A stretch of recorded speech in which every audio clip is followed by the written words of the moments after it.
It's the Center Fantasy Football Podcast. Welcome to the party, pal! Yes! Yes! Yes, this is my favorite part of the game. Analyzing all of the league matchups week to week. You can't win! Get him a body bag! Finish him! That is a bit above average. I said this sucks, and basically so do you. And discussing the boom, bust, and hidden gem players throughout the league. We ain't found shit! What the hell is Brett Favre doing here? I'm in town to play the Dolphins, you dumbass. Dan Marino should die of gonorrhea and rot in hell. Laces out. Touchdown! And here's your host, Allow myself to introduce myself. David Harbatkin. Hello and welcome to the Center Fantasy Football Podcast for Week 14, the final week of the season. I am your host, David Harbatkin, joined by the currently winning coach of the Hackettstown Hagglers, Mr. Gazelowski. Welcome, everyone, to a wild final week. Yes, the commissioner of the league, of course, had other obligations to his pillow. I'm sure the fantasy gods will frown upon that and smite thee this weekend. So Manny's not going to join us. But hey, if you're cool with being smited, go to sleep. Yeah, I mean, I'm sure the fantasy gods won't take any offense at the fact that you didn't want to do the podcast of the final week. Then again, his opponent turned it down as well. So the fantasy gods don't know who to punish in this one.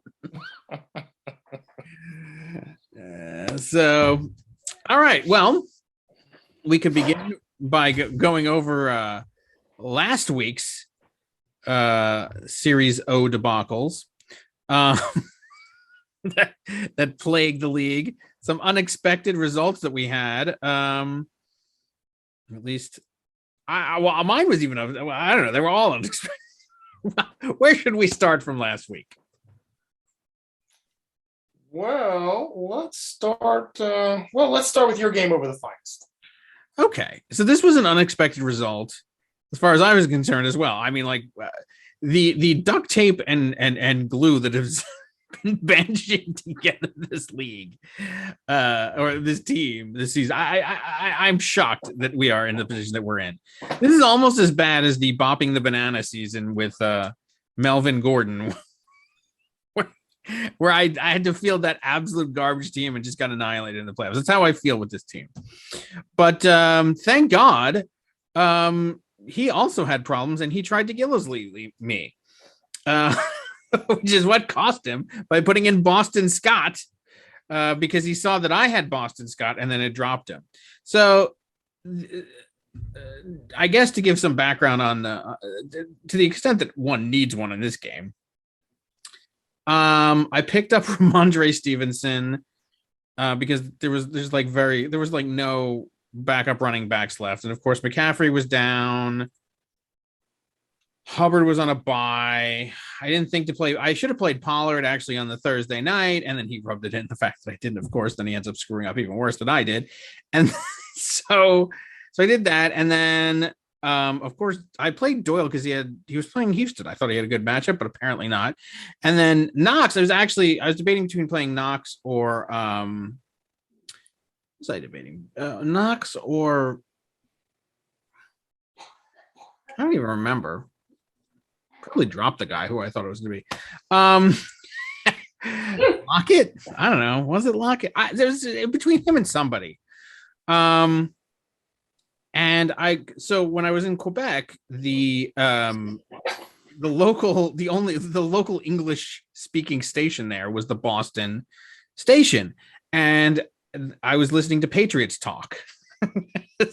So I had some insight on what the Patriots were planning on doing, and they said that some defensive guy, I don't even remember who, was injured, and they literally said like, I mean, that could bode well for somebody like a Dawson Knox.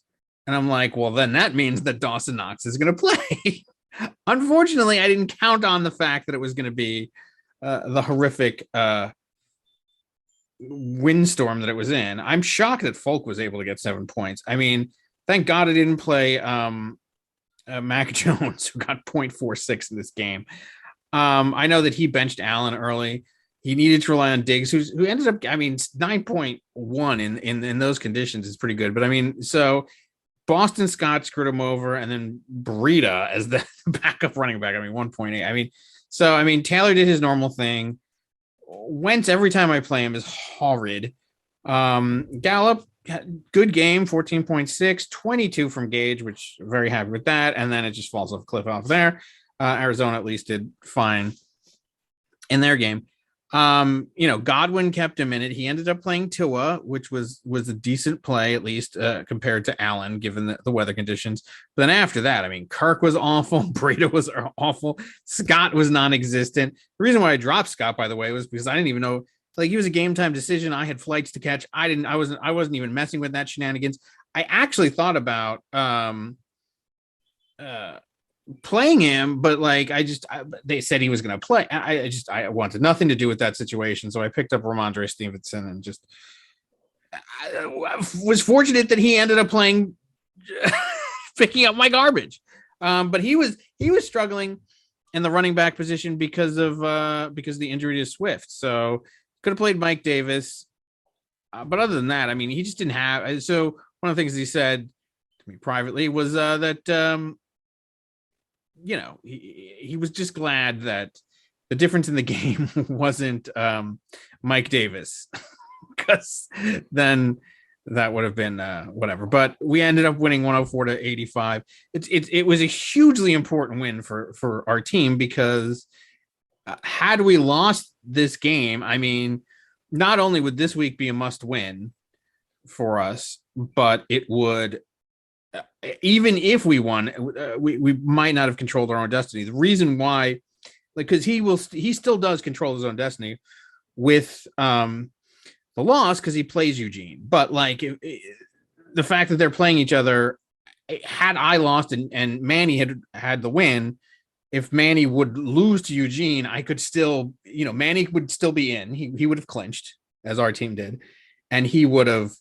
And if Eugene won, Eugene could have knocked me out, and I could have been the one out at all. So this win clinched the playoffs for me, which I have to say, the only team to have made the playoffs all 9 seasons, and I still have not missed the playoffs since 1997 and the famous "I won it all" season. But so that's frankly, given the state of my horrific team, that's at least something to be happy with. But even if the season continues to go south, but somehow we're cobbling together wins, and it's all you can do, and I'm pretty happy with it. I don't know your thoughts on this game. Yeah, you won 3 straight. Yeah, at a critical time in the schedule, setting yourself up for a potential chance at a bye with that win. Yeah, I look at my roster week in and week out, and I'm like, I don't know how I do it, but I don't know. They're currently a 4-team logjam for the bye at 8-5. Yeah, we can get into, we will get into all the scenarios about that, but so as far as the games go, yeah, this is a devastating loss for the finest, kind of, though it's, because he could have clinched and but so what this really does is this puts him in a position, he's in a playoff game this week. So, as bad as it is, he just has to win this week. He's in the playoffs. The playoffs start a week early for him. So it's not crushing. It would have been crushing for me. So I'm very happy. Playoff update: Manny versus Eugene, win and you're in. Exactly. That's that's the whole. And that's basically whatever, everything else is largely seeding, but yeah. So, all right, moving on to the next game. Where would you like to go? We could go with your upset. This is just a shocking upset. That was just an embarrassment. I don't know what happened here. You could go through this, but so essentially, the original projection is 126.23 to 106.67. And that 106.67, by the way, was, I think, pretty high for his projection. He ends up getting 139.118, beating you by that score, or beating you that to 128.70. So what happened here? Well, I always say when you have Sunday ticket, sometimes it's a curse, because you can see all of the plays that led to the loss. And I must say, it was pretty infuriating watching this past week of football because some of the most outlandish plays happened in hockey's favor. Burrow hit Jamar Chase on a huge bomb, and he had 3 steps on the defender, and he like bobbled it backwards to the defender behind him, and it was an interception. Like, it was a clear touchdown. I mean, that was the difference in this game. Marquise Brown had numerous drops. Matty Ice had first and goal at the 1 and was about to hand it off to Patterson, and he fumbled it. That was a touchdown that could have been very different. I don't know. So I was laughing at hockey because he had Darren Waller in, who was out up until the final hour, and the backup was Foster Moreau. And I fell victim to the latte show. Oh, play Foster Moreau. He's a lock for points. And he sucked. Wait, so did hockey have Foster Moreau, or did hockey had Waller, who was out? Right. Okay. So I snagged the backup thinking I'm all slick. Okay. And Foster Moreau is human garbage. For those of you out there looking to pick up a tight end, forget about him. So he was the backup to Waller, who was out. He was the backup to Waller. Oh, you got a big game. It's not quite a Gillisley. No, it's a backup. It's a legitimate. I'm playing the backup. No, it's a legitimate backup, but you try to take his backup. I think the fantasy guy. I know. And then of all people, I mean, I'm watching on his screen, idiots like Adrian Peterson score touchdowns for Seattle. His only look at Peterson's stat line. If you want a good laugh, okay. One rushing. His only carry was a 16-yard touchdown. That's it. He didn't do shit. He didn't do anything else. That was it. After that, they took him out of the game, and he stood next to Pete Carroll with his helmet in his hands like he usually does. But the old haggler, Adrian Peterson, resurfaces. And then Devontae Freeman, looser. He's a looser. Doesn't do anything. But, of course, he's catching passes from Lamar. He's getting rushing touchdowns. I mean, and then the only guy I couldn't have Burrow throw it to is, of course, T. Higgins. So he throws him a touchdown. He throws him numerous passes, actually. 9 for $138 and a score. And then the kicker getting 15. I mean, this whole thing was a mess from the beginning. Dr. Hockey is, 5-8? At the time he was 4. I mean, he was done. He had no reason to even suit up players. Oh, but I should say he took great pleasure in this. In fact, I think that is his literal quote to me. Mm-hmm. He said something to the effect of, "I take great delight in beating the hagglers." Oh, I'm sure he did. And then, 17 points from the Dallas defense on Thursday. I'm flying high. I mean, it's over. It's over. It's Dr. Hockey. It's over. And this is why they play the games. I mean, and that Herbert Williams combo is when it's clicking. I mean, you see what it does right there. 31 for Herbert, and 16 for Williams. I mean, those are a bunch of twofers. Well, actually, there's no twofers even in that. So that's just 110 receiving yards and 5 receptions without anything. Yeah. Oh yeah. This was a very costly loss, which puts us in the log jam. Yeah, had you won this, you would have all you needed was this, and you essentially clinched no lower than a bye, I believe, right? Would have been close. It would have been damn close. Well, no, that's not necessarily true, but it would have been. But a win this week would have clinched you a bye. No, I still would have been competing with. No, I'm saying if you had won this game. No. Had you won this game, win this week, like if you won this the game, the Wakanda game. Then going into the week that we are currently in, a win and you would get the bye because nobody else. A win would have been first place, right? Yes. So, and then a loss would have been. Then it comes down to points, right? So anyway, this was just a debacle, and we look forward to playing you this week. We don't look forward to that, but yes. Okay, moving on to the next game. Where shall we go from here? We can just go. We'll down. save the fan for the end. Although the fan is on vacation, we have 2 fans. Oh yeah, I know.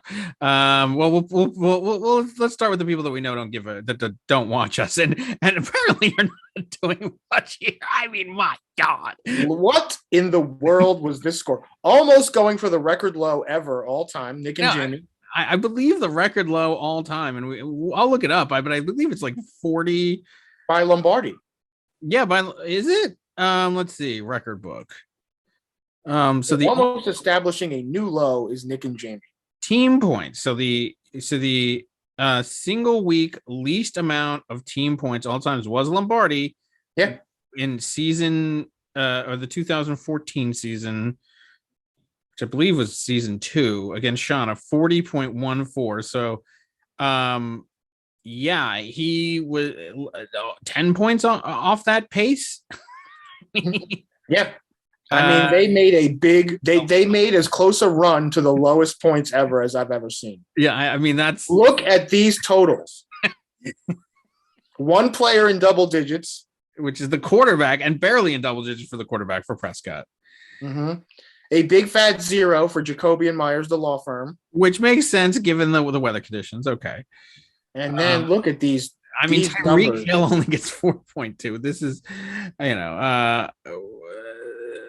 Elliott with 6.7, Naeem Hines with 8.6, Kelsey with 5.7, Hardman with 2.2. Sucker. Oh my God. Is this a scenario where the bench outscored the starters? I don't know. So 51 points on the starter. I mean, 18 points for the bench. So it's not like they left anything there either. No, even the bench was putrid. I mean, Lombardi's bench would have beaten his starters. Mm-hmm. Lombardi had 65.3 points on the bench. I mean, talk about not even being remotely competitive. Like, I don't know what. I mean, so he had Landry on a bye. And that's it, really. I mean, this team is just garbage. Is that just what we're faced with? I don't know. Like, 4th straight win for the Blues. I don't know what happened to Nick and Jamie. Everybody's afraid of this team. Oh yeah. I don't know. As far as Lombardi goes, not even that great. You know, it's 105.16. It's nothing to whatever. It's 12 points for Carr, 35 for Justin Jefferson, 7 for Mooney, 17.4 for Eckler, 9.4 for Mixon. So it's not even. And what happened? Was Nixon injured in that? He picked up Font, which that's about what Font gets because Denver doesn't like to do anything. 7.3, 2.4 for Green. Which Green is that? AJ Green. AJ Green. Okay, and then 10 for the kicker and 3 for the defense. Yeah, I mean, but you know, when you're, I mean, there have been players. I think Jonathan Taylor had more than 51 points in one game this season. I've never seen one player get more than a whole team. That's basically what you're dealing with here. I don't know what else to say. And he keeps bragging, you know, does the Blues that he doesn't even watch football. So it's extra insulting that he keeps winning. But what are you going to do? Mm-hmm. I can only hope that the fantasy gods realize that and don't reward him for such behavior. There's a couple of things. There's a couple of behaviors that I think need to be addressed as far as fantasy gods goes. And so do you have anything else on this game? No, it's pretty much one of the lowest performances in history, literally. Right. And we can get back to one of the other things, which is the fantasy gods smite upon. So Gronky Kong ends up getting blown out by the Whalers in this game, 170.8 to 93.14. But I think one of the things that is overlooked is the fact that, yes, he is now, and the game listed as such, he's Gronky Kong. But last week when he played that game, he was Manny's burner team. Yes, he was Manny's burner team. Now the fantasy gods, they let me tell you right now, they frown upon name changes. Yeah, except for I don't know what's happening with the Whalers.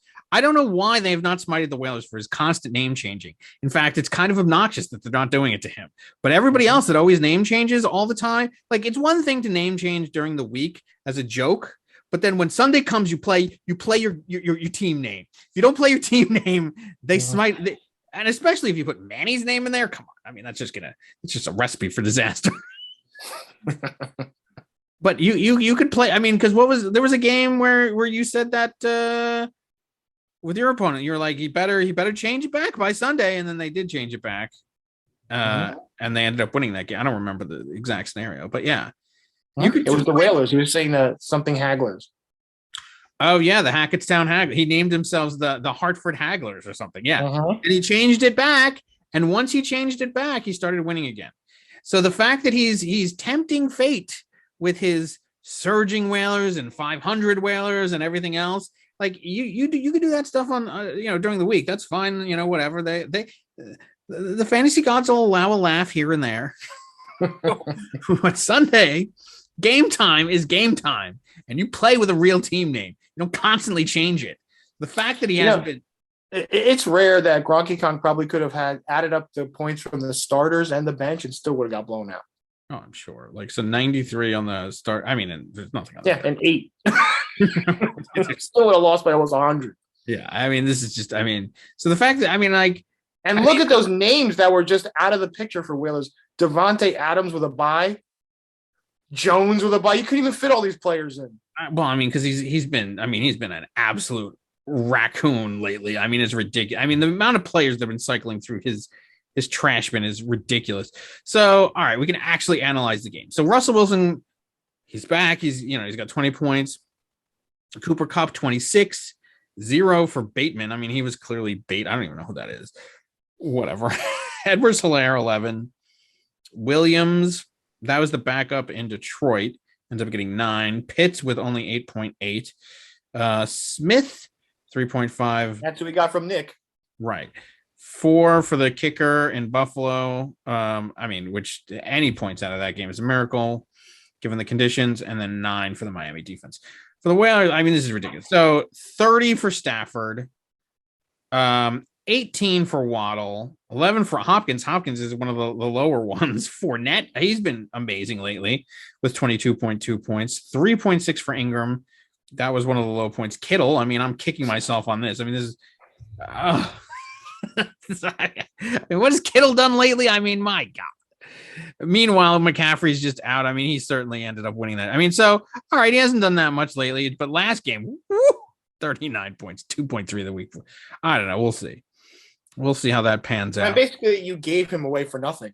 I didn't at the time, but the ultimate resulting of it was I literally gave him Aaron Jones and Kittle for the equivalent of nothing because Font is not even on my team anymore. I mean, I'm playing Hubbard, I guess. Woo! So that's the only one that's left. And given the fact that I have no running backs at all, I guess it's something. Whatever. And then Miles Sanders came back. He didn't get the Sanders 20, but he got 17.2. 11 from the kicker and 18 from the Indianapolis defense. Wow. All right. Yeah.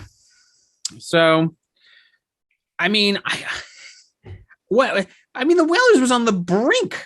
I don't even know how we've gotten to this point. That this team is this. I have no idea. I mean, yeah, this sets up the Whalers very nicely. I mean, he is set up in a very good position right now, and he's been streaking but I mean, he was literally, I think, any loss and he would have been done. He was 3-6 at the time. He's won 4 in a row. I know. Ever since I think he changed his name from the Hartford Hagglers or whatever. He's been on a streak. I think they rewarded him from that, and they certainly punished Manny's burner team. So I would be very careful with name changes. That's all I have to say. And Gronky Kong, I mean, he's been in first all season long. I mean, he's still technically he's still in first right now, but first, yeah. His point totals over the last couple of weeks have been surprising. Yeah. I mean, like, how much of that? I mean, so I don't know. I've been surprised by some of his losses too. I don't know, but he's also somebody that's just churning through players all the time. I'm constantly getting dings from him about what he's doing. So I don't know. It's interesting. All right. Here's another game. This one. So Nick even wrote on the group, how am I winning this game? I don't know, because I didn't pay any attention to any of it. But he ended up winning it 138.62 to 131.96. I don't think we have to focus too much on this game, being that both teams are eliminated. But interestingly enough, how did this happen? I don't know. Thielen had 1, Jackson. I mean, these are big scores. I mean, How did he win this? That's a good question. I mean, he only won it by 7 points. So I guess Harris. So Harris on the Monday night game. So he pulled his hamstring, but he was still doing. He's still. I mean, because it was all run plays for New England. I mean, I think. I mean, what was it? Mac Jones threw. I think he had under 5 definitely pass attempts. It might have been 2 or something all game long. I mean, here's where Montgomery showed up for Nick, 28. Yeah, which will be ironic because Nick plays this week and he has Montgomery back. So we'll look at that game too. But I mean, that'll be interesting. If Nick theoretically, everything has to fall into his lap, but there is an outside chance. I think you figured out that Nick could make it, but I mean, it would have to be. Yep. But most likely no. And what a shame my nemesis is not going to be in the postseason. I know how badly you feel about that. Which moves us on to the last game. And speaking of the fantasy gods smiting people, Tillett Trey, and as he readily admits, ever since he proposed his rent-a-player idea, has lost 7 straight. And as the headline goes, Dave Secret Crush and hands Tillett his 7th straight loss in a 153. Look at the last word, drubbing. And that is a drubbing. Frank, look, that could have easily beaten Nick and Jamie. Yeah. But 84 is nothing to whatever. So Kyler Murray had 34.82 points. Evans was 16.9 and 10 for Jamar Chase, and then pretty much nothing after that. It's just absolute garbage for Dave's Secret Crush. This is a pretty good score, and heading into the playoffs, this is the kind of stuff that he needs. So 36 for Brady, 30.5 for Deontay Johnson, McLaurin with only 5, 15 for Nick's former running back Harris, and then Barkley with 13 points, Manny's former running back. Higbee gets 9.8, and then 22.1 for Gibson. And then 17 for the kicker. The Giants only got 3 on the defense. So, which sets up Eugene. And he also left Conklin on the bench with 12, 19 for Renfro, and 11.7 for Judy. So, it doesn't matter. There was points left on the bench here too. Beckham with 10.8. The kicker, why is he fielding 2 kickers? What is going on with this team? I don't. He still got a guy on IR that scored 13.8 points. I don't even understand how that's literally possible. Well, obviously he played. He just never undesignated him. Yeah, but he's still listed as IR. Yeah, the computer probably warned him, get this guy off of IR. Yeah, but he's still got the IR designation next to his name. Oh, well. Is he not even... I don't even know. Maybe he went back on IR. I don't know. Did he play and then get injured and go back on IR? I have no. What's happening here? I have no idea. And then of course he has Ridley, who's just he couldn't take being on this team anymore. He's just non-football related. Never mind. Couldn't mentally handle being on Tillett. I don't know what a disastrous season this is for Tillett.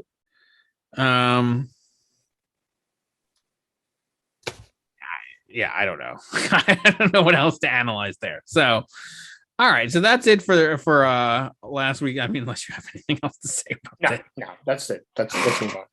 All right. So, as far as the standings go, so here's where it all shook out. Gronky Kong remains in first. So, the fact that the season has ended up like this is just absolutely. So they added an extra game, and yet nobody has gotten even 9 wins at this point. Somebody will eventually because they have to this week, but 8 wins. So nobody's going to get double-digit wins this time. Every other season, except for season 2, when Odwin's team was, I believe, 9-4. It would have been, or 9-5, 9-4, 9-4. That was the only time that that there wasn't a single team that had a double-digit win total. This is going to be the second time that happens, and it's in a season that had an extra game. So that, the parity in this league is just like wow. 8-5. Everybody's at 8. So it's pretty clearly spelled out. So it's 4 teams at 8-5, 3 teams at 7-6, and then you have Nick at 6-7, 3, 5, and 8 teams, and a 4 and 9. So everybody obviously below. So what was the scenario for Nick? So I mean, so Nicky Baby trails the 2 teams in front of him. He trails by 28 and 29 points. So yeah, but here's the problem: he can't make it because no, he can't make it. Nick is eliminated. So here's why he's eliminated: because the Crush and the Finest are playing each other. So one of them has to win, which is going to give that team the 8-6 record. Yes. So the Whalers, I mean, if the Whalers were to lose also, Nick could theoretically tie the Whalers record, but he can't tie him in points. I mean, he's only got 1541. I mean, he would need over 150 more points than Whalers gets this week. So Nick can't make it. So everybody below, he would need 48. What? He would need 40. He would need 16 to get to 1600, and then 32. So 48 points, 49 points. He'd have to outscore the Whalers by. No, 149. Whalers has 1,694 points. Yeah, Nick has 1584. Nick has 1541. Am I looking at Zamunda? Oh no, I'm looking at his points against. Never mind. Okay, yeah. Oh yeah, he's way back in points. Yeah, so he wouldn't even have a chance because the other 7 and 17 has him. Yeah, that's like 50 just to get to the 90, and then you have to add another 100. So he would have to beat Whalers, score this. So Nick is eliminated. Right. Yeah. He's done. Yeah, so that leaves Manny as the cutoff. He's the last chance to get in. Right. So so essentially it's whoever wins the Eugene versus Manny game. Because so the winner will be 8-6. And essentially for our leagues, it's the play-in game. I mean, yeah, actually it kind of is. It's amazing. Given the way it's worked out for our structure, that's the play-in game. Mm-hmm. This is essentially the play-in game. Now, who ends up playing in the wild cards and everything else? That's to be determined. But yeah, I mean, this is essentially the format that we have for all the leagues, even though it's not technically what we do. But yeah, we have a play-in game. It's that's an interesting point. But yeah, so and because of the point totals, Whalers, even if he loses, is gonna be ahead of the loser of the Eugene Finest game because he's got 120. I mean, so Eugene and the Finest at this point, they're essentially 1 point apart from each other. 1570 versus 1569, 1570.56. So it's a 1.56 points point differential between the two teams. So I mean that's a pretty close playing game too. But neither one of them are close to the Whalers. So the Whalers, even if he loses, the lowest that he's going to drop to, and it really depends on the other stuff too. But I mean, he's not going to fall below the Finest or the Crush. No, the winner of that. He's gonna six. Well, the 6th is the lowest he can finish because he won't have that 8th win. Yeah, but I don't even think that. I think that's highly unlikely. But if he were to lose, then he would be 7-7. Mm-hmm. And we said all along 6 and 8 was not going to get you in. Well, yeah, we've been saying that since mid-season. Yeah, so it ended up. So the cutoff is basically 8 wins. And at this point, even for Nick, even 7-7 was not going to get you in. Yeah, it's 8. 8 is the 8. You need a minimum of 8 to make it, unless you're Whalers. Yes, but Whalers is going to win. He's probably going to win this week, so he'll have that. So interestingly enough, if he does hit that 8-6 mark, he can go all the way up to 2. Yes. Can he go up to 1? No, he can't. Because he can't get to 9. No, he can't get to 9, and one of the two of us has to get to 9. Right, exactly. So, yes. Yeah, so he can get as high as 2, as low as 5, I think, because he's not going to finish lower than the winner of the Whalers. I mean, of the Crush Finest game. So Whalers can finish anywhere between 5 and 2, depending on how things shake out. And I think that 5 is unlikely just because of his point total. I think he's looking at. Well, he's going all the way. If he wins, unless Lombardi wins and Gronky, it all depends on Gronky, Kong, and Lombardi. If they can somehow stay away from 6 losses, then the Whalers will get 3, maybe even 4. If the 3 out of the 4 8 and 5 teams win, then Whalers, the highest he can go is 4. Yes. Right. And right now, that's how it's looking. 3 out of the 4 teams are looking. Well, that's a little fast forwarding, but the Thursday night game. Yeah, I know, but you can't judge anything based on the Thursday night game. How many times have we made that mistake? You can't. So all I will say is, and yes, we could look at like the scenarios for that, but I'm just saying, like, based on the record, 8 and 5. It really is dependent. So you and I play each other, so that's 2 of the 8 and 5 teams. Really, for me, the only way to get the bye, and to be honest with you, so the game between us, even if I were to win it, it still doesn't guarantee me even the bye. I could still finish in 3rd, because if the Blues and Gronky Kong were to win their games, just because the point totals. Now, granted, the Blues is not that much ahead of me. I mean, we're talking about 14 points. So, that's overcomable. But the Gronky Kong is way ahead of me and him as well, by the way. So if Gronky Kong wins, Gronky Kong most likely will have 1st place unless you really outperform him. In which case, because he has 26 plus another 8. He has a 34-point lead, 33-point lead. Yeah. So, okay. So there you go. So you would need to beat Gronky Kong's score by 34-ish, which is doable. So that's doable. But he certainly, if he were to win, he has the inside track to 1st place. And the bye. If he loses, then things get very interesting. So, depending on the winner of your and my game, like I said, I basically need the Blues and Gronky Kong to lose in order to get the bye, essentially. Or I need to have a better performance than the Blues. I certainly would need Gronky Kong. I think. Well, no, I need one of the 2 to lose at least to have a chance to buy, because I won't get it most likely unless I beat the Blues by enough points. Just through a win. You're in a better position. You have about a 30. Is it 30? No, it's not quite there. It's like a 24-ish point lead against the Blues. If you were to win, you most likely would get the bye. So for you, this win would most likely get you the bye. For me, I need some help.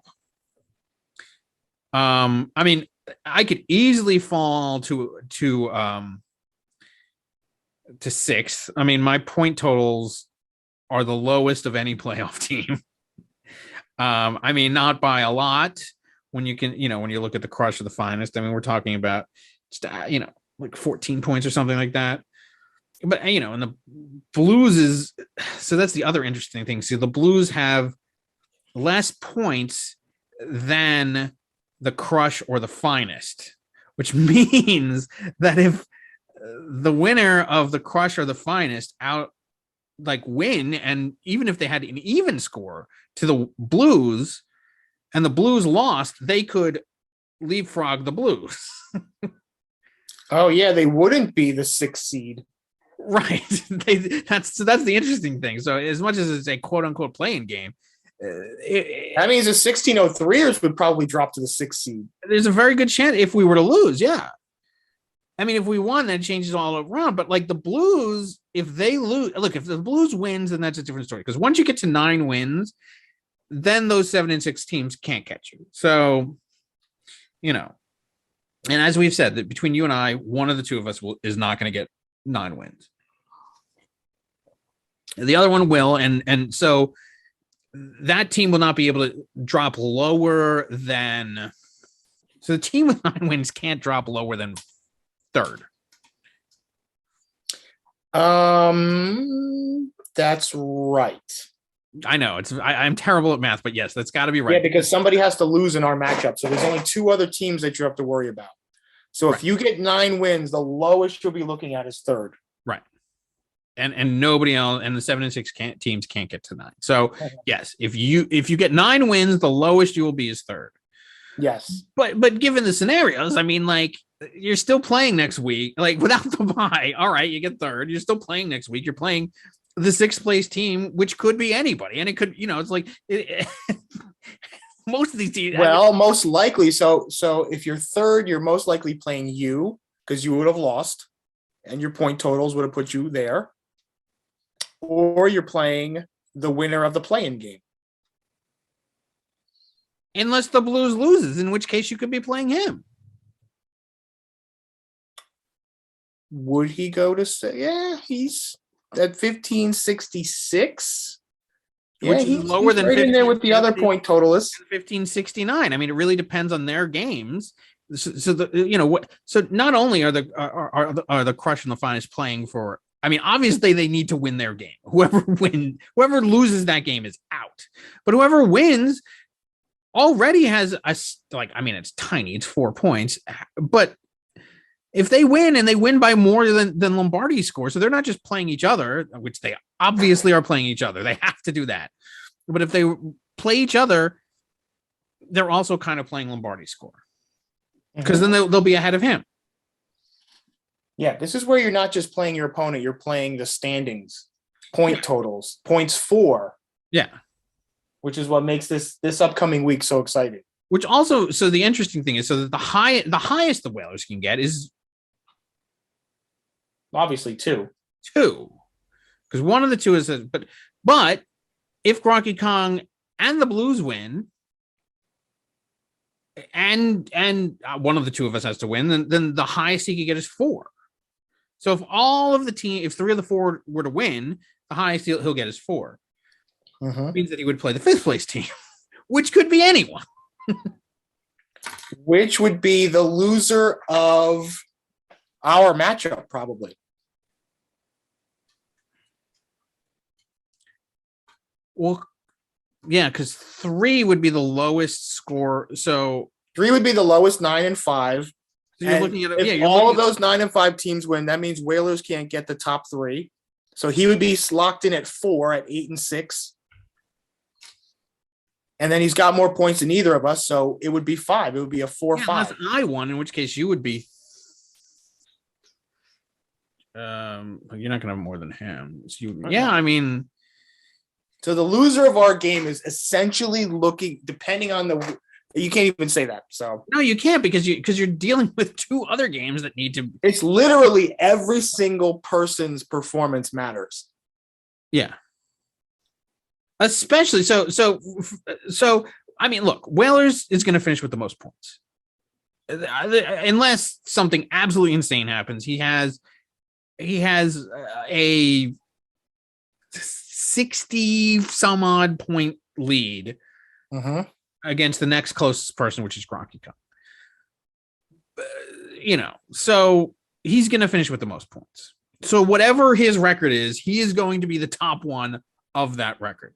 The question is it going to be a 7? Is it going to be an 8 and 6 record, or is it going to be a 7 and 7 record?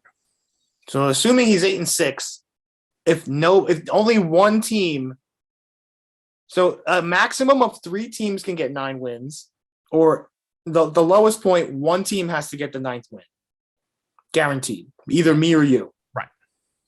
So at that point, that team would end up being first, and Whalers would cruise into second place. If everybody lost. If all of the 8 and 5 teams lost besides the winner bargain. Yes. Then he would be, and he won, he would be second place. But that's the only scenario in which case he gets second place. Because if either Gronky Kong or the Blues wins, then he is eliminated from the bye. He has no chance of the bye. Right. So then he basically cements himself into third place. Not necessarily. I mean, Barring another 9-5 team winning, then he has fourth place. right. So if Gronky Kong and the Blues win, then he's getting fourth. If Gronky Kong or the Blues win, only one of the two, then the best he could do is third. So he needs Gronky Kong and the Blues to lose. Which we all do. Everybody needs that. Yeah. Right. And then the winner of our game, if that happened, if Gronky Kong and the Blues lost, then the winner of our game would get first place. That's the only I think that's not the only scenario that we can get first, because if the Blues won and Gronky Kong lost, but you won, then you can still get first place. But I need everybody to lose. So in order for me to get first place, I need everybody to lose. Right. I think I need that even just for the bye, frankly. So crazy scenarios. Oh yeah. And I think that's largely, I mean, and as far as anything else, I mean, I can't, I mean, because these teams literally could be anywhere else. Like, so the highest that the Crush can finish. So if they were to win, or the finest, so because they have essentially the same record, so 8-7, which puts them at the loser of our game. Which, if it's me, they're about 30 points off. If it's me, they already have the advantage. If it's you, then they're about 30 points off. Which means that they probably would leapfrog. Or there's a chance. I mean, depending, they could leapfrog up to pushing one of us down to sixth, which could be playing the Blues, or it could be playing Gronky Kong, or it could be playing anyway. So we're just not going to know until these games are played. So this is a rare playoffs where every single performance has a huge impact on the standings. Yeah, amongst the teams that are normally, it's like there are teams where it doesn't matter if they win or lose; they're not going anywhere. They're locked into a certain spot. Not this time. Yeah, the only thing that is for sure is everybody below the finest are eliminated. At this point, yep. Yeah, they're Zamunda's eliminated because of the scenarios we said. Jamie are eliminated. The Lightning Rods, Wakanda, Tillet. And Nick and Jamie, I mean, with 16-16, they're like the second highest scoring team in the league. Third highest. Yeah. They didn't even make it. They don't even have a chance. Yeah. Yeah. They could end up being the second highest scoring team in the league and still not make it. At least we know that the Tillet Trade team has the worst record. Has the lowest amount of points. At least we can take solace in the Trey is where it belongs, with the Trey team, with the lowest record, with the lowest point total. That's the only thing we can see. And here's the other thing. So you look at if you look at 6 through 4, or 3 through 6. Every one of them is on a winning streak. So the Blues are on a 4-game winning streak. The 1603ers are on a 3-game winning streak. The Whalers are on a 4-game winning streak. The Crush is on a 1-game winning streak. But then you look at the top 2, you guys are on a 2-game losing streak. Like, had you won 1 games in the last 2 weeks, that that would be it. So really interesting stuff. I mean, this is definitely one of the more, so there's not as much intrigue as to who's going to make the playoffs, but I mean, you have no idea who where and who, where anybody's going to finish amongst the top 7 and who's going to finish there. And there remains intrigue as to who's going to make the playoffs in the quote unquote playing game. All right. Which brings us to that scenario. So now, are there any games that don't mean anything? And so here's the other interesting thing. There's one game that really doesn't mean anything. We can get this. Let's just dispose of this one.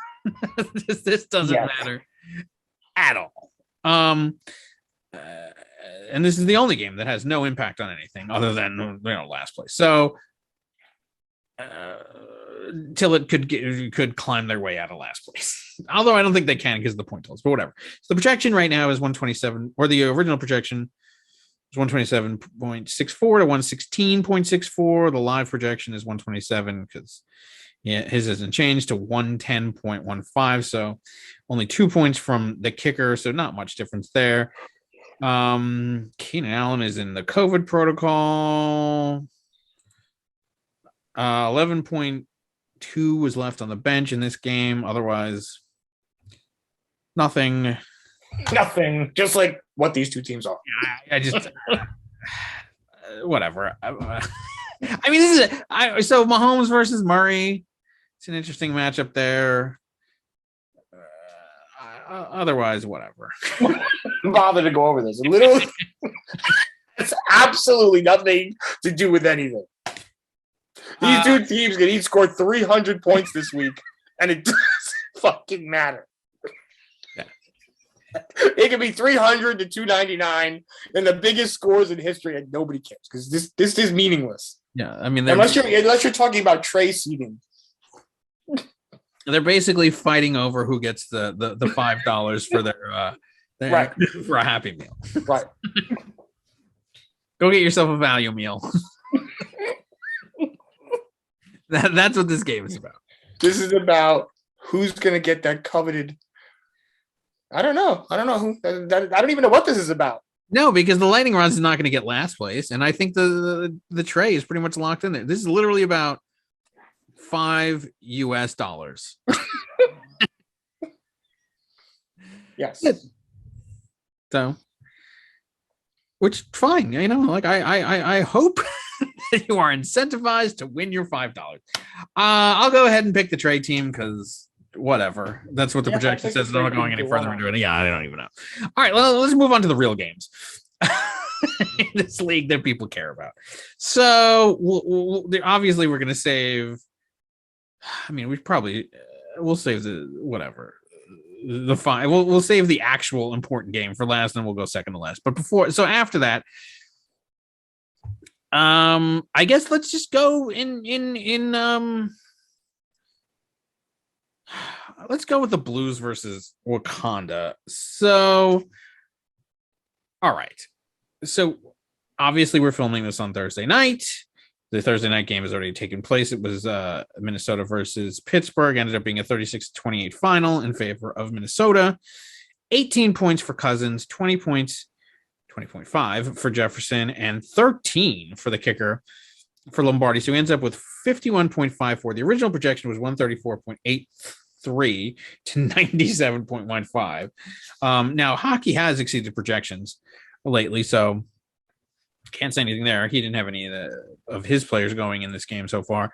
And as we know, the Blues have been very Minnesota heavy lately. So this is a pretty good result for them. They're actually below their projection, interestingly enough. Still an 82% favorite. But like I said, I mean, there's still question marks as to whether or not Mike Williams will play. But didn't you say you read a report that he's close contact with Keenan Allen came on Monday? Yeah, they were in the hot tub together and he got COVID. Did he get it though? Yeah, he's out. I think he's out. He's continued to test negative. Oh, and then he's in. Williams is headed the right direction for Sunday's game against the Giants, though anyone who has been alive since 2020 knows the caprices of the coronavirus. He could test negative 5 days in a row and then get positive. Sit tight, be optimistic, but keep your wide receiver 2 backup plan ready. So I'm guessing he's unvaccinated then. Not that I care. Whatever. I'm not going to get into that crap. But yeah. So I don't know. Because I don't even know how the close contact thing works. How does it work if you're? I don't know. I don't know. So he could play. He could not. Hockey will have to monitor that. I know hockey has actually really been paying attention. So Burkhead. Well, hockey can play a big spoiler and deliver a big gift to the rest of us. Right, and hockey also made the point in his thing that had he played your record, he would, or your schedule, he would have been 6-5 or something like he could have been fighting for the last spot. So he's got something to prove, and he's never one to lie down. In fact, he constantly goes. He laments how he doesn't understand how you could like get your ass whooped in soccer or whatever. He's like he just doesn't have the makeup to be able to play in a sport. So he doesn't try to win every time. So he certainly, which is why he took great pride in beating you in this, because he knew that it hurt. Oh, it was not good. No, because it bothers him that he could beat you in something like soccer, and you could just go, well, I don't care. So he was like, at least I could take satisfaction in knowing that it hurt. So, well, we can take satisfaction in knowing we're hockey finished. There's a lot of people satisfied. That being said, so if Williams goes,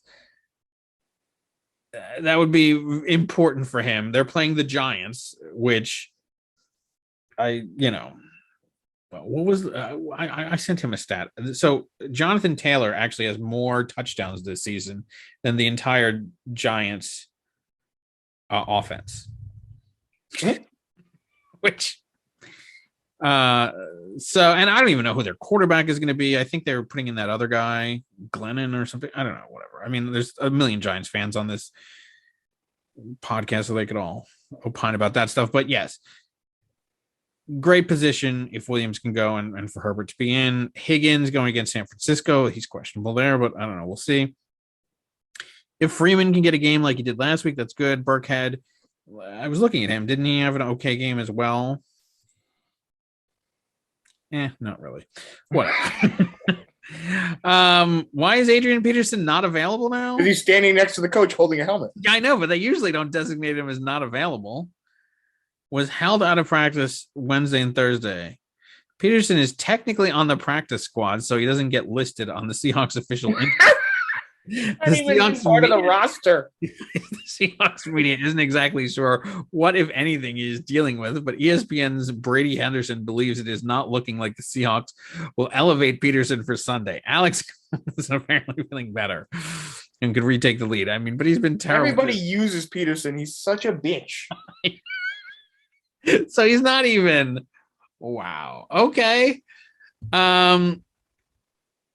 I don't even, and I think NA, you can't even put him on IR. I think hockey's just going to get rid of this guy. And not that it matters, because I mean, I guess everybody picks up Adrian Peterson just because they do. But I mean, he's not even okay. So, and then does he have his Waller? So what was the deal with Waller? Is he just out, or what? Like, what's the deal with him? No, he was injured. He might be out another week. Supposedly day-to-day, but zero practice reps since his Thanksgiving injury bode poorly for his odds of suiting up. I know Shaughnessy has not exactly been. Has he done anything? Who is O'Shaughnessy? This suggests to me that the tight end market is pretty bare. So he's going to need to find. So, okay, so he needs to find. Well, all right. He could put Boyd or McKissick. He's literally McKissicking his season goodbye. This is it. So might as well send it off with a McKissick. I don't know. Also, by the way, we should note that we're getting into the period. Like I'm hoping that he doesn't pick up anybody good, because we're getting into the period now. And you and I reviewed the language of the rule, but whoever ends up in the musical chairs locked on these horrid teams come the start of the playoffs, they're done, and we can't pick them up. Like, unfortunately, there is nobody good left. That is true, but yes, anybody who's so it's once the playoffs start, which I guess would be Tuesday or whatever. So after that auction period, yeah, so anybody who's left on one of these eliminated teams can no longer be picked up by the teams that still have a chance. Mm-hmm. Now, very important to note for the league to pay attention to that. It's the Eugene rule. Yes. So any team that has been eliminated and drops a player, that player is ineligible to be picked up by anybody who still has a chance to play for the championship. Yes. Who's still actively involved in the playoffs and not been eliminated. Right. Once the playoffs start. So you could pick up anybody. So up until the Monday night game of this week, you could still pick up players. That doesn't mean everybody dump all of your players in the massive colluding scandal that will take place. That just means that this goes into effect starting on essentially the Tuesday auction period or whatever. So well, after the Tuesday auction. So if somebody drops a player prior, like between Monday and Tuesday, like on the Tuesday night, yes, you can bid on those players because the rule won't come into effect then. So you can bid on those players. But after the auction, after midnight on Tuesday, when the auction processes and everything else, you can no longer pick up players from eliminated teams. Mm-hmm. And you will be called out on it. Trust me. Oh, and you will have to drop that player immediately. Yeah. Yes. Or the commissioner will just edit your roster and you'll no longer have it. Yeah. So just don't do it. Don't even engage in it. Let's not even whatever. So, and especially if the commissioner is eliminated at that point, he's not going to have nothing else to do but make you his cause. Yeah, especially if you are the team that eliminates him, Eugene. Oh, yes. So, yeah. Okay. So just keep that in mind. Anyway, the point, that's a long way around all this stuff to say, I mean, the Blues is looking decent, but we'll see how we'll see what hockey cobbles together. Yeah, because he was not supposed to win last week either. So no, he did a great job last week, unfortunately. Right. So we'll see. Fortunately. So, but at this point, it's looking pretty good for the Blues. But there is question marks as to whether or not Mixon's going to play, and there's questions marks around Eckler as well. So, I mean, as far as this game goes, the Giants Chargers game is going to be really important. So yeah, I think that this font projection is a little bit high. This Williams one might be high as well. So I mean, look, there is a chance for Wakanda. No, never mind. It's different Williams. So many Williams, I couldn't even. It's the Denver Williams. Never mind. He's actually, that might be low. I can't keep up. Which also means that he has a running back that he could plug and play in case any of those two guys go, so he doesn't have to go fishing through the whatever, and then he could just put in somebody. I don't know, whatever. It's looking decent for Lombardi to finish no lower than third. That's all I'll say right now at this point, but we'll see. He's got the inside track for third. At least third, yes. Okay. Moving on. Let's move on to Gronky Con. Okay, so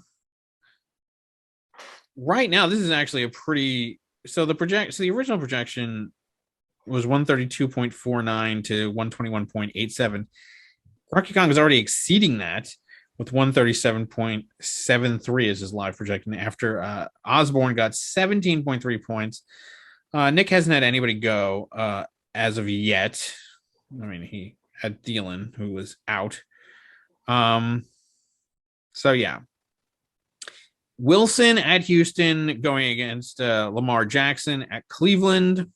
Jackson actually did really well historically against Cleveland. I can tell you that, knowing that Cooper Kupp has a little toe injury that's popped up on the radar. That could be a problem over there if that, if he's not able to go. CeeDee Lamb is supposedly coming back, as is Cooper, and they're going against Washington. So really good matchups right there for Nick's Cowboys.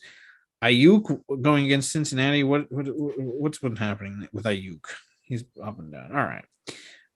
So not sure there. Montgomery, as we discussed the last time, had a fantastic game last week, and he's going against Green Bay, their rival.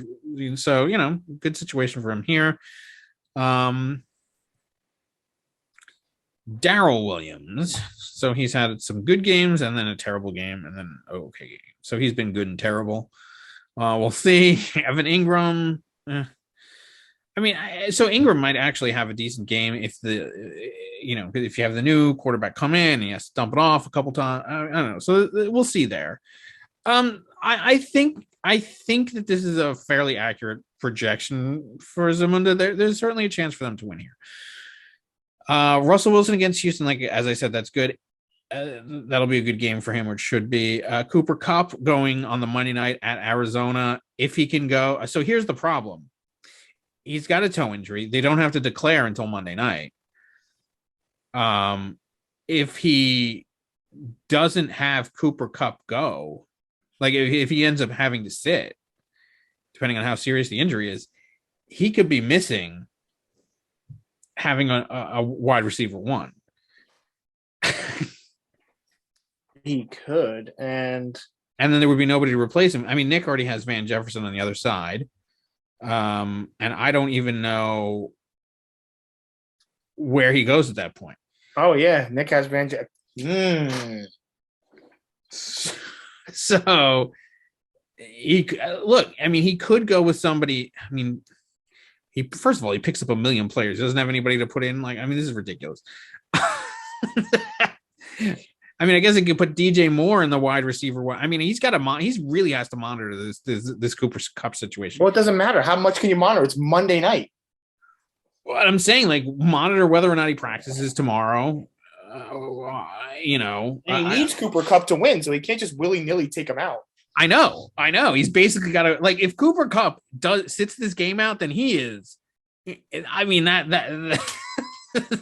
that opens things wide open. Like, and he's, like I said, he's not going to know. Like, he better watch those reports tomorrow. I see your pupils like lighting up out of excitement. Well, I'm just saying, he could be in big trouble. He's not the only one with injury shenanigans. That's a big smile goes across. I'm just saying that's delightful. It's a delightful development. So yeah, here's the thing: he could take him out early, right? But if he has a big game and that ends up being a move that costs him. I mean, if the game is close between, I mean, he can't even wait. Like, he's in our situation in Haglertown because you need every player to perform, and his replacements are obviously all going before Monday night.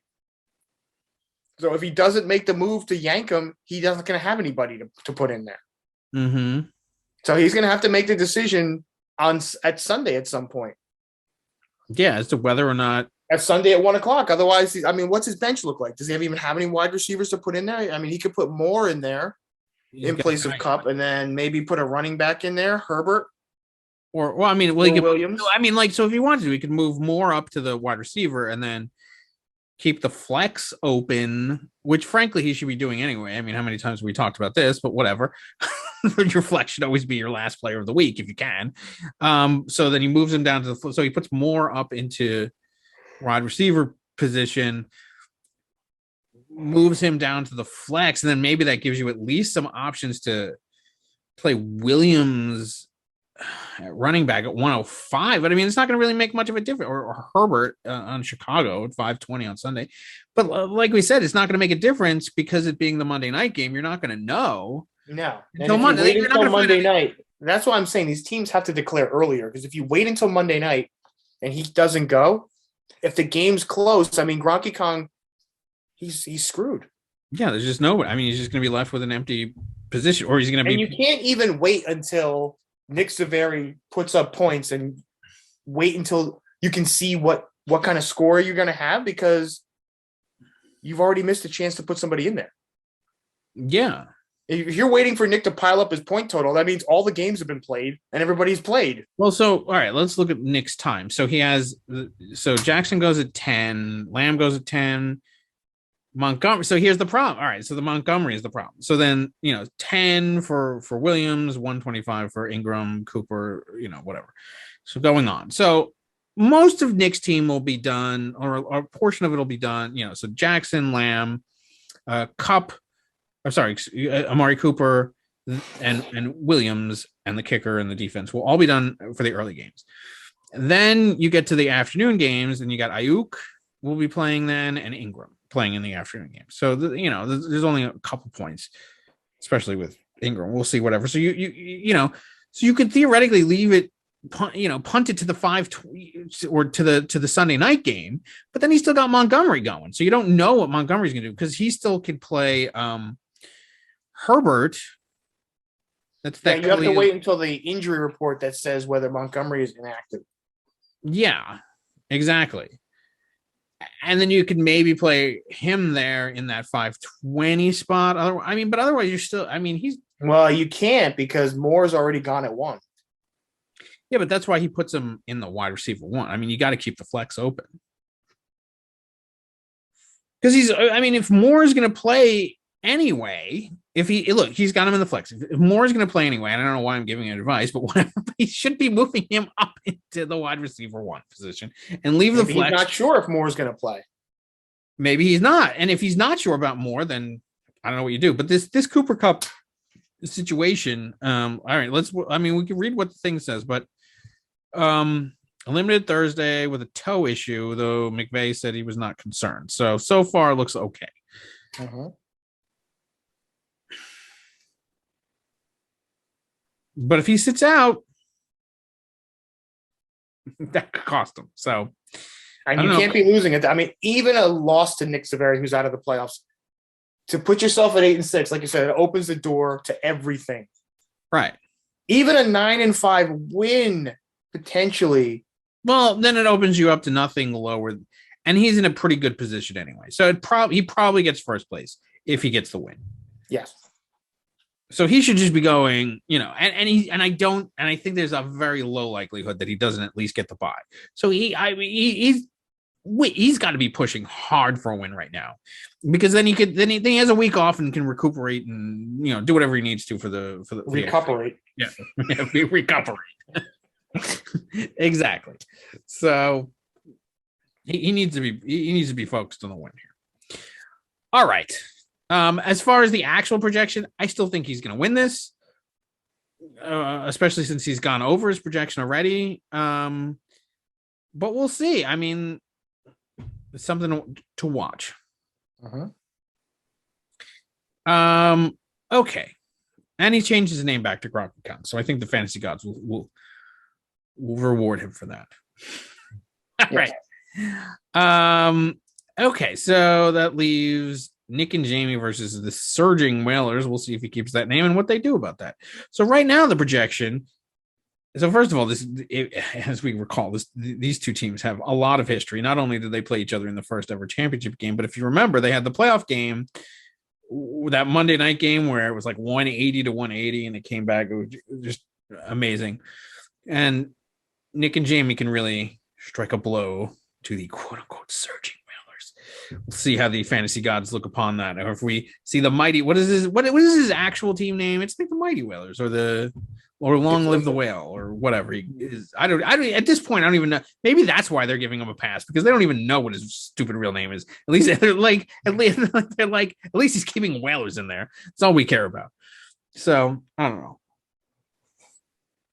But looking at it so far, so the original projection was 144.51 to 137.72. He's opened it up a little bit to 149.36. He's above, whereas Nick and Jamie's a little bit below. Although Nick and Jamie's defense, like in the third quarter, they had like 17 points or something, but then Pittsburgh started to make a comeback. So 17.5 for Claypool, which that also came. I didn't know. You watched this game. I didn't even watch this game, so I don't know. So you got Prescott at Washington. That's a good situation for Prescott. But I think that the Stafford and Arizona game, it's a Monday night game. I think that's going to be a high scoring game. So I think that both players have good situations for their quarterbacks. Devontae Adams versus Chicago. Depends on what the weather's like, but I still think that he'll do fine there. Aaron Rodgers is also dealing with a toe issue, I believe. So we'll see how that affects anything. Tyreek Hill versus Vegas. That's a good situation for him too, by the way. Samuel. So Samuel going to reach that against Cincinnati versus Claypool because he's fighting against 17, which is already a good score. I don't know. We'll see there. Elliott, he's been disappointing. So I don't know. Fournette. You only say that because you own Pollard. I'm saying he's been disappointed, but also Pollard. Don't even get me started on Pollard with his plantar fasciitis that has suddenly popped up. No, Elliott's been somewhat of a disappointment. I think that Nick and Jamie would agree. Singletary. I mean, that's a nightmare. Going against Aaron Jones is apparently coming back against Chicago.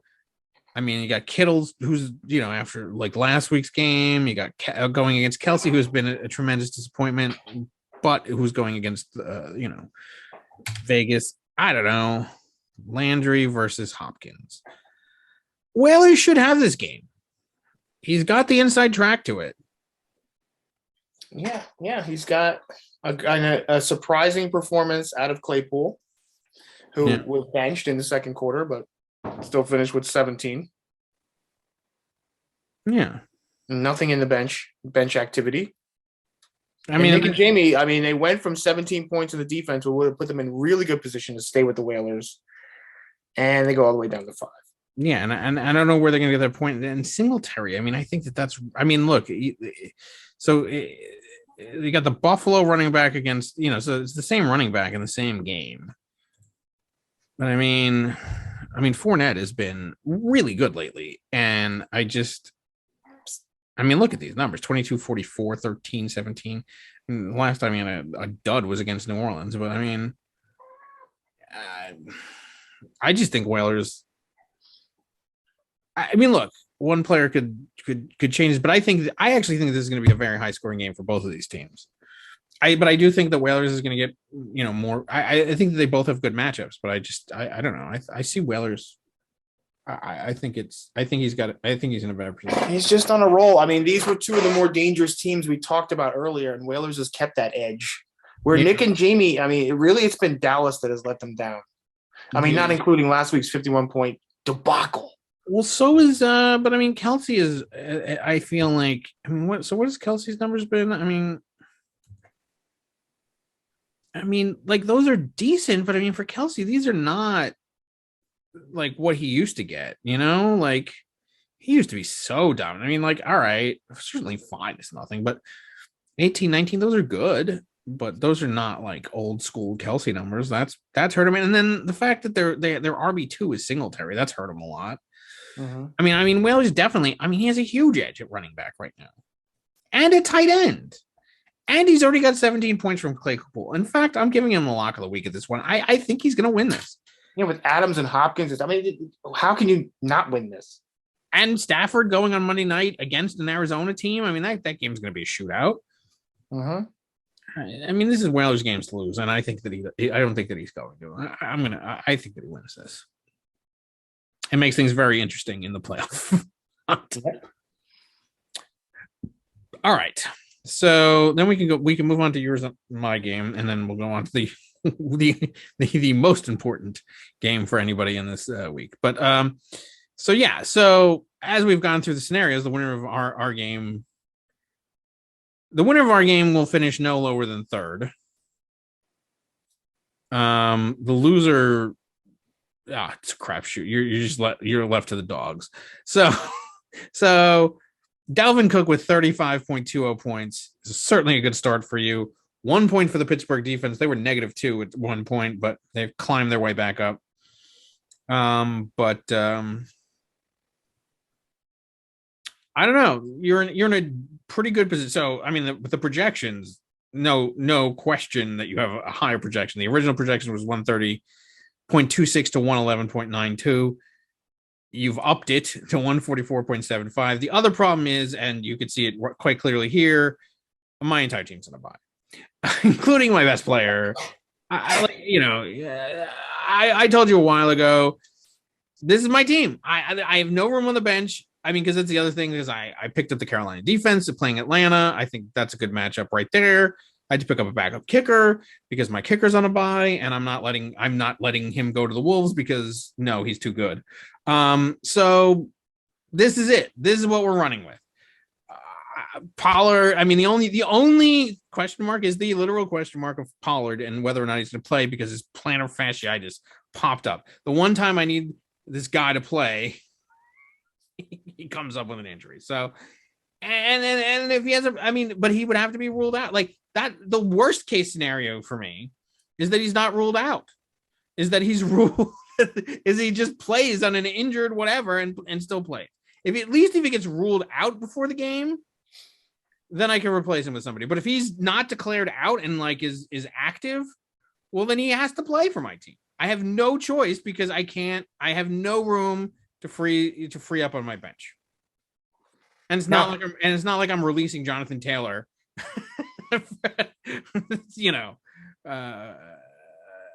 to make space for this game. Yeah, you're kind of locked into this roster right now. Yeah. And hoping that, you could still pull a buy out of it, which would be amazing. Yeah. And then you'd have room to make moves, but you're kind of hamstrung with this lineup. Yeah. I mean, and don't get me wrong, like after this game and on Tuesday, I'm a lot of these players will be dropped. Yep. But for now, this is all I can roll with. So, I mean, I'll give you my theory for the case of why. Obviously there's nobody else to go, but okay. Cam Newton's playing against Atlanta. I don't like Cam Newton that much, but Atlanta's pretty terrible. Michael Gallup's going against Washington. Now, unfortunately, Lamb and Amari Cooper are back, so that might eat into some of his touches, but Washington is a bad pass defense. Lockett, I just gotta hope that he's been doing pretty well lately. I mean, he's boom or bust, but he's going against Houston. Maybe, hopefully, he booms. Like I said, literally have nobody else at tight end, at running back. So Hubbard has to go, and just gotta hope that Pollard plays. I mean, he's already the backup anyway. I mean, it's just a terrible situation there. Knox against Tampa Bay, I think that is a good situation because I think that's going to be a high scoring game, and I think there's going to be a lot of opportunities for him. And then put in Beasley. Because I made such a stink about the fact that you talked me out of playing Beasley early in the season. I think the fantasy gods would be pretty pissed at me if I didn't play him in this game. And because the one substitution option that I do have is Gage against Carolina, and Gage has been really good lately. I just think that the Carolina, I think that Atlanta on the road is not going to do that well. He very well might. I don't know.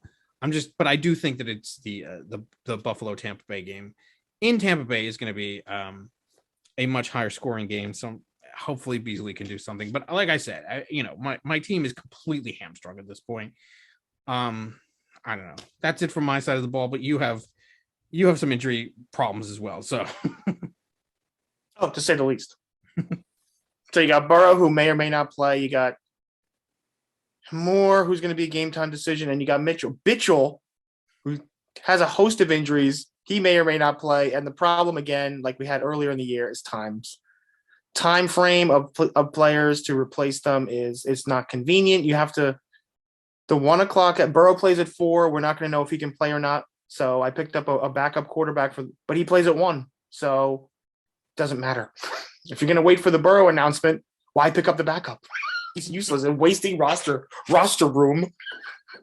And if you are going to play the backup, then you can't even put Burrow on an IR spot because he's if he plays, then he's just it's just wasted roster room. And the same shenanigans with Moore. How much more? how many more problems could this guy cause? And then Mitchell with a concussion and a knee injury.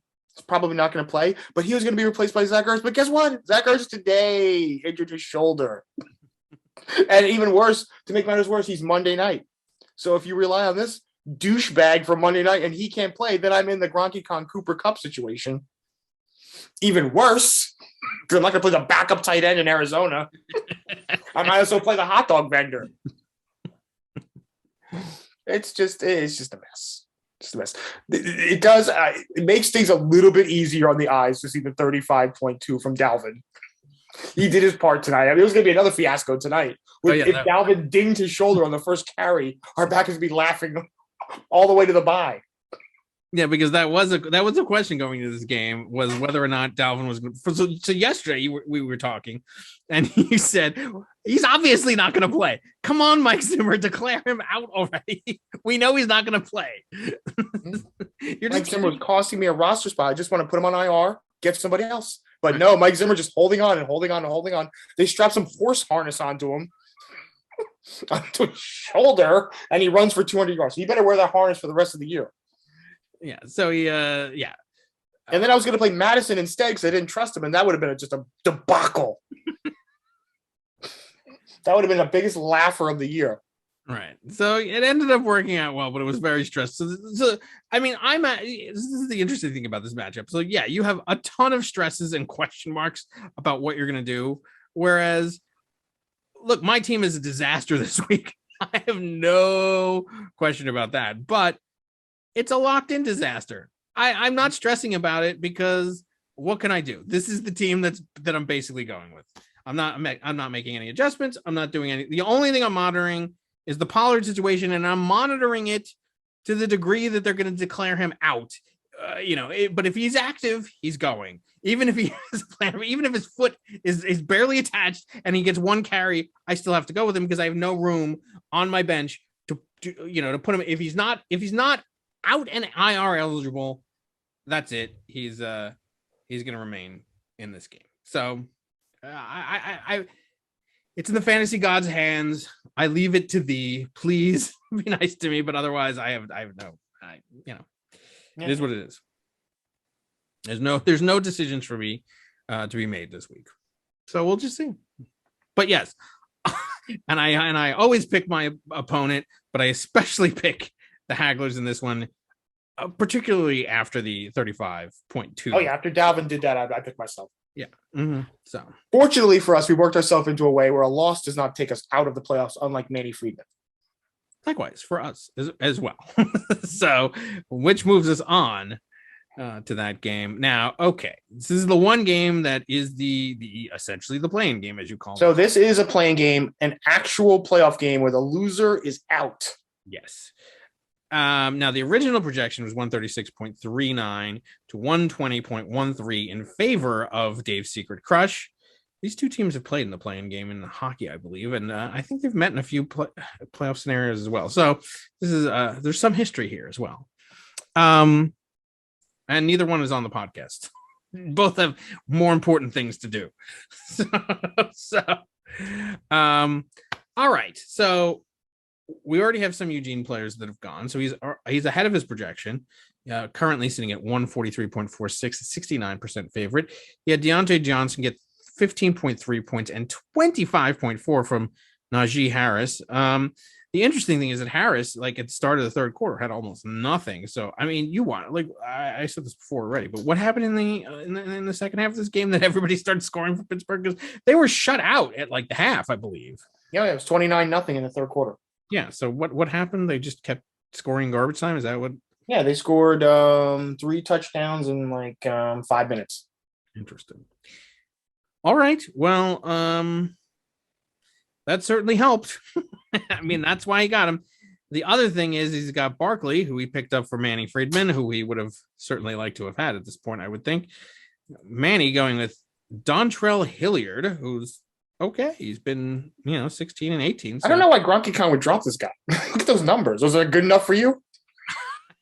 Yeah, I don't understand. I mean, I don't understand either. I don't know. Gronky Kong just likes the churning. What does he get? Like credit card fees, like 3.5% on every transaction that he makes. I mean, what is he up to in transactions? It's got to be ridiculous at this point. In fact, I'm going to go look. Gronky Kong, I think he's at 70. 70. He was at 70 like in week 6 or 90. I don't know. 86 in transactions. 86. The next highest is 71, which is you. And 70 for the finest. Everybody else is like in the 20. It's ridiculous. 60s. I mean, well, I don't know, whatever. Okay. So yeah, I don't know why I dropped that guy either. He dropped that. When did he drop him? I didn't even see this guy drop. It's not good enough, Bobby. That's your liking? Almost 20 points a game. No idea. All right. So Friedman's finally rolling with the guys that I gave him. He's rolling with Christian Kirk and Mark Andrews, who I gave him for food fighting Michael Thomas. Such a dumb trade too. Look, but he's going with both Tennessee running backs. That's interesting. Okay. So he's going a full Tennessee Titans running back core. I mean, sure. So here's okay. So you got Brady going against Buffalo and against Allen. So their two quarterbacks are playing against each other. So and I think that game's going to be a shootout. So I think both quarterbacks, this is what's going to be really interesting about it. I think both quarterbacks are going to have really good games in this. And then you have Stephon Diggs, who I think is also going to be the beneficiary of twofers in this game because I think it's going to be a high scoring game. But then Godwin is going to be the beneficiary of Brady. So this is where Manny can make up his points. Yeah, that's exactly where if Manny is going to make a move, he needs Brady. He needs this game to be a shootout, and he needs Brady to be throwing touchdowns to Godwin, which he needs by the to way be churning out points. Yeah, which by the way, last week 30 points that Godwin got. So if that's the game, that's where the game could be. This game, this season can basically come down to Godwin, frankly, at this point. Now, Harris is, look, Harris and Barkley, there's certainly an edge there over the Tennessee backfield, but Jacksonville is horrible. We'll see what Barkley does. I mean, it may be serviceable, but if like Godwin ends up getting 30 points, I mean, and Allen and Diggs, I mean, that could really be pretty big there. Andrews, I mean, I don't know. And what has Higbee been doing? So Higbee, he's been pretty good. Sorry, that was Andrews. That was Andrews. Yeah, Higbee is far less. Has he been? Especially in the last. To say the least. Okay, so an advantage for Manny there, but Kirk has done nothing either. By the way, Antonio Gibson though, he's been pretty good. At least last week he was. I don't know. I haven't been paying that much attention, but Kirk hasn't done anything. But he's got a Monday night game, so maybe he'll make an appearance there. As far as Gibson going against Dallas, let's see. I mean 23, 21, 22, 20. I mean, like Gibson, if he plays non-Carolina like, he'll be in a good position there. I mean, look, Friedman's got a chance. Those top three guys. Yeah. The Tennessee platoon backfield is questionable to say the least. Yeah. I mean, at least Foreman. Hilliard looks like he's been doing his job. Mm-hmm. But they also get this guy McNichols back. So I don't know if he's going to factor in on third down. There's a lot of mouths to feed all of a sudden in the backfield for Tennessee. Yeah, wouldn't that be? Julio just is back off the IR. This is a dicey. This could backfire in Friedman's face. Julio never does anything. I mean, I had that guy forever. In fact, I dropped him, and of course the Raccoons picked him up. But I've never felt less whatever. I'm like, good. Please take him. Please take him and play him, Whalers. If you. That was funny. Friedman mentioned earlier today. I've got N. Westbrook Incline. I go, that guy sucks. Conveniently, he's not on his starting roster right now. He does suck, and Julio's going to come. I mean, I would not deal with the Tennessee. I mean, whatever. I mean, I guess whatever. But I mean, I don't know. We'll see. I got screwed too many times by Julio Jones. I found myself in a Mike Evans situation that you were in years ago, where if I play him, he sucks. If I don't play him, and I was just done with Julio. I was just done with his shenanigans. I was done with everything else. And yeah, he was off IR, so which meant that he was going to have to take up a bench spot when I don't have any bench spots to put him in. So I just had to drop him, and I dropped him pre-auction period, but then Whalers picked him up post-auction because I wanted somebody to at least bid on him, but whatever. All right. Take him, play him. He will cost you a season if you rely too heavily on him. Other than that, I mean, what's the deal with Gordon? Why is Melvin Gordon on or Mike Davis? Horse his ass. I don't know. So Melvin Gordon, 9 point whatever. I mean, that's about what the second guy in Tennessee has been having. I don't know. I haven't paid attention to that, but horse's ass, 16.9 last week. I mean, he's had a whole bunch of other shitty weeks too. I mean, and do we know anything? What's the deal with Swift? Is he possibly coming back? Remains sidelined for Thursday practice. He would need a miracle to return. Okay, so he's not coming back this week at least. Burrito's a waste because he sucked. At this point, Manny should be like dumping out all the players off his roster, picking up whatever he feels might have a chance. I know. I mean, like, I think if he could, I don't know. We'll see. I don't think Kirk is a good play. And I'm wary of I mean, look, paying both running backs on the same. I mean, he's lucky Henry's not back because both of those guys would be irrelevant. Yeah. His whole backfield, but I mean, his whole backfield will be non-existent. Yeah, but yes. However, it doesn't matter. He's not, and at this point, it's win or go home. So he, whatever he could go with. But I don't know. He still look. I certainly give the edge to Eugene, but this really comes down to that. Is Godwin the one who gets the touchdowns off of Brady? Mm-hmm. I think that's what he needs. I think, and he needs the other ones to hold his own. And if he could do that, he could find, he might have enough. Yep.